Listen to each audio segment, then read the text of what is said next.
Finally Vivo S সিরিজের smartphone launch করার জন্য তৈরি আছে। আর এই ভিডিওতে আমরা দেখবো ভিভো s18 প্রো, এটা ইন্ডিয়াতে s13 প্রো নামে লঞ্চ হবে। আর এই ভিডিওতে আমরা দেখবো এই ফোনটির লুকো ওয়াইজ কেমন হতে চলেছে, আর এই ফোনটিতে কি কি থাকছে, আর এই ফোনটিতে কি কি দেওয়া থাকছে, সমস্ত কিছু আমরা দেখে নেব। এটা ইন্ডিয়ান মার্কেটে খুব তাড়াতাড়ি আসছে ভিভো s13 প্রো নামে। তো সবার প্রথমে এই ফোনটির লুক দেখতে গেলে থাকছে, তো ফোনটা কিছু এরকম টাইপের দেখতে। আর এর ব্যাক সাইডে ভিভো s17 প্রো থেকে একদম আলাদা ডিজাইন। যারা ভিভো s17 প্রো ব্যবহার করেছে তাদের এটা পছন্দ না হতে পারে। আর এর ব্যাক সাইডে ব্রেক টাইপের ডিজাইন দেওয়া হয়েছে। আর ক্যামেরা সেটআপ স্কোয়ারিজ দেওয়া হয়েছে, আর লাইটটা করিজ দেওয়া হয়েছে। আর এই ফোনটিতে ট্রিপল রেয়ার ক্যামেরা সেটআপ থাকছে আর একটি এলইডি ফ্ল্যাশ থাকছে। আর এই ফন্ট ডিজাইন দেখতে গেলে থাকছে এই ফোনটিতে কার্ড ডিসপ্লে ব্যবহার করা আছে ফন্টে। এর ফন্ট এন্ড ব্যাক সাইড দেখতে ভালো, আর এই ফোনটির ইনহ্যান্ড ফিলও ভালো। যখন আপনি ফোন হাতে নেবেন ব্যবহার করতে ভালো লাগবে। তবে যারা ভিভো ভি সিরিজের স্মার্টফোন গুলি ইউজ করেছিল তাদের কাছে এই ডিজাইন অতটা ভালো না লাগতে পারে। তবে এই ফোনটার ডিজাইনও কিন্তু অনেক প্রিমিয়াম। আর এই ফোনটির তিনটি কালারেশন থাকছে, ব্ল্যাক, ব্লু আর সিলভার। আর এই ফোনটির ডিসপ্লে দিয়ে দেখতে গেলে থাকছে এখানে 6.78 ইঞ্চি অ্যামোলেড ডিসপ্লে ব্যবহার করা হয়েছে। 1B কালার 120 হার্জ টাচ রিফ্রেশের সাথে। ডিসপ্লে কালার একদম ব্রাইট কালারফুল ডিসপ্লে। আর এই ফোনটির পিক ব্রাইটনেস দেওয়া হচ্ছে 2800 নিট, যেটা ফোনকে প্রচুর পরিমাণে ব্রাইট করে রাখবে, যেটা ইনডোর এবং আউটডোরে ব্যবহার করার জন্য যথেষ্ট brightness. Screen to body rating দিচ্ছে 89.9%। Display regulation 1260x2800 pixel, 453 ppi।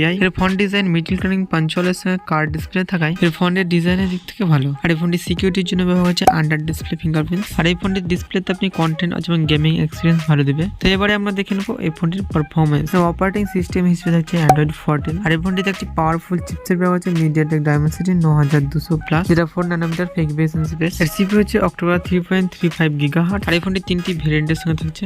First variant থাকছে 12GB RAM 256GB storage, 16GB RAM 256GB storage, আর থাকছে 16GB RAM 512GB storage. Storage type হচ্ছে UFS 3.1। এই ফোনটির র্যাম এবং স্টোরেজ স্পিডও কিন্তু অনেক ফাস্ট। হাই সেটিংস হচ্ছে গেম মোড আছে, PUBG, free fire, call of duty.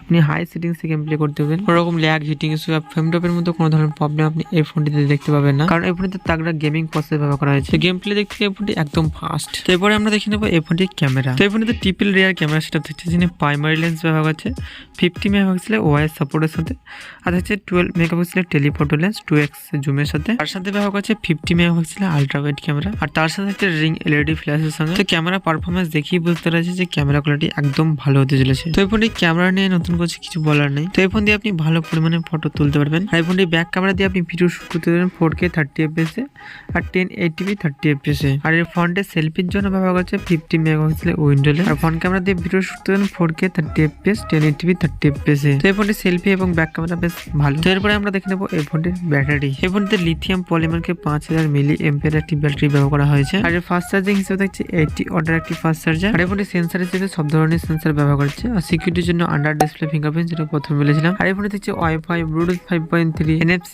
FM recording থাকছে না, USB টাইপ সি 2.0 OTG। আর এই ফোনটি নেটওয়ার্ক সাপোর্ট হিসেবে দেখছে 5G সাপোর্টেড। তো এই ফোনটির নেটওয়ার্ক স্পিডও কিন্তু অনেক ফাস্ট। তো এই ফোনটি নর্মাল ইউজারদের জন্য তো ভালো হতেই চলেছে, আর তার সাথে যারা গেম প্লে করতে চলেছে তাদের জন্য ওই ফোনটি ঠিক আছে। এই ছিল ভিভো s13 প্রোডাক্টটি ফুল রিভিউ ভিডিও। আর এই ভিডিওটি ভালো লাগলে লাইক করবেন, চ্যানেলকে সাবস্ক্রাইব করবেন। তো দেখা হচ্ছে এরকম নতুন কোনো ভিডিও নিয়ে। সকলে ভালো থাকবেন, আজকের মতো এতটুকুই।